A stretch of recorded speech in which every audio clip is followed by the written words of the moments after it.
Lo hacemos con María Auxiliadora Díaz Velázquez, es magistrada especializada en violencia de género, miembro del grupo de expertos del Observatorio contra la Violencia Doméstica y de Género. ¿Qué tal, Auxiliadora? Buenos días.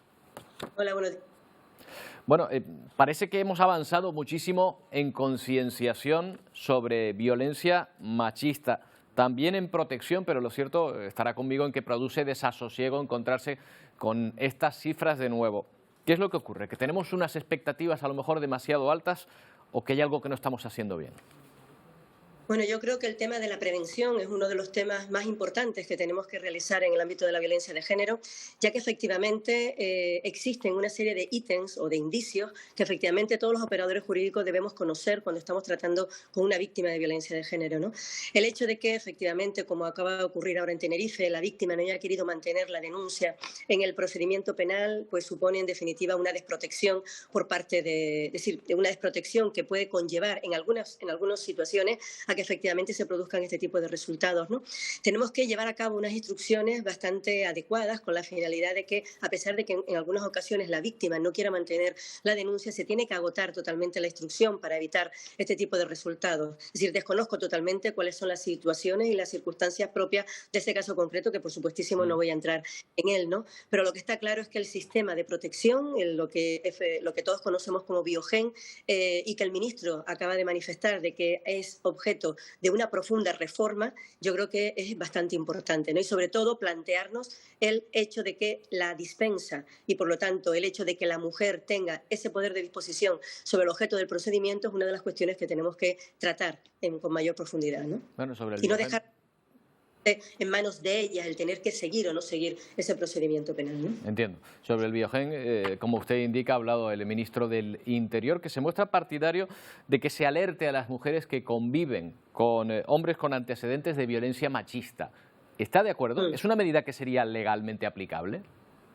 Bueno, una cosa es que esté de acuerdo y otra cosa que esa medida pueda lesionar o pueda Claro. estar en con lo que establece el derecho a la intimidad, ¿no?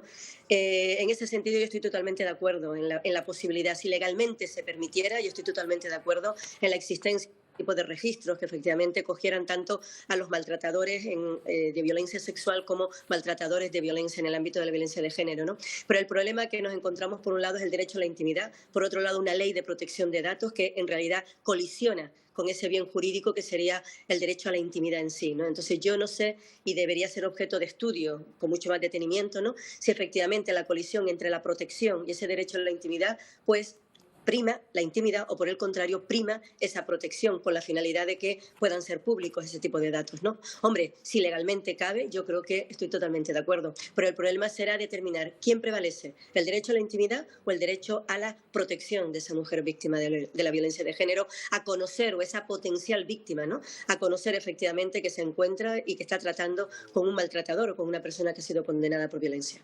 Yo creo realmente en este caso va a primar, y estoy hablando así de una forma totalmente inmediata, ¿no?, sin un estudio, va a primar lo que es el derecho a la intimidad, porque si no yo creo que ya se hubiese llevado a cabo, ¿no? Pues como por ejemplo, repito, con el registro de los violadores, ¿no? Claro. Decíamos de los en el ámbito sexual, ¿no? Pero bueno, es una iniciativa que si en realidad no colisionara, pues sería bastante efectiva, ¿no? Auxiliadora, además, este pico de casos ya en el mes de diciembre, 10 casos, 4 en lo que llevamos de enero, coincide con la entrada en vigor de la ley del sí es sí.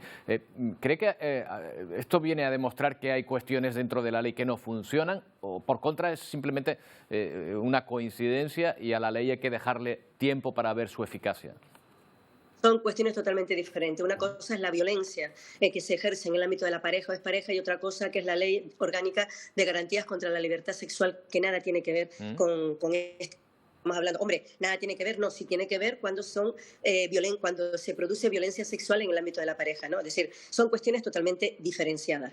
Entonces, en relación con la ley del sí es sí, yo creo que es importante lo que he dicho ya en otras ocasiones, que es fundamental esperar a ver lo que nos va a decir nuestro Tribunal Supremo. Pero lo que está claro es que la ley del sí es una ley que supone, en definitiva, la incorporación en el ordenamiento jurídico español de nuestro convenio internacional, del Convenio de Estambul, que entra en vigor en España desde agosto del año 2014 y estamos en el año 2023, lo cual significa que incluso casi llegamos tarde, ¿no? En definitiva, supone incorporar y entender que la violencia sexual es violencia de género y que, por lo tanto, también debe ser objeto de tratamiento, de concienciación y de prevención para toda la sociedad.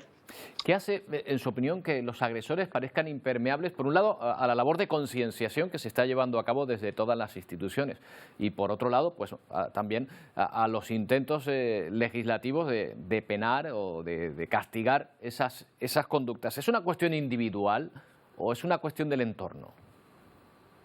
¿Me podría precisar la pregunta? Porque no entiendo a qué Sí, me quieres preguntar. me refiero a que seguimos encontrándonos con casos de violencia y me pregunto por qué hay personas que parecen impermeables a esa concienciación que se está llevando a cabo por parte de todas las instituciones y de todos los colectivos prácticamente.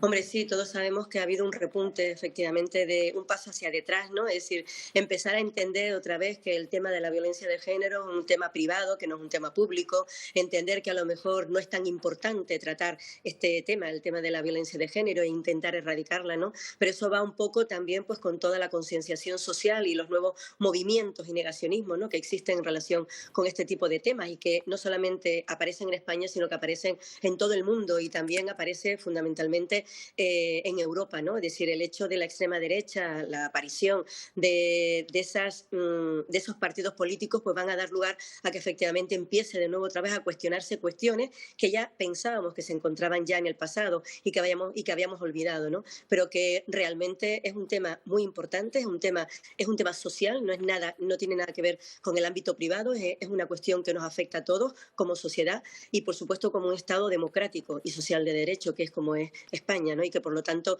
debe ser objeto de tratamiento y yo creo que una de las cuestiones más importantes que deben ser tratadas, ¿no? María Auxiliadora Díaz Velázquez, gracias por atendernos. Buenos días. Nada, muchas gracias.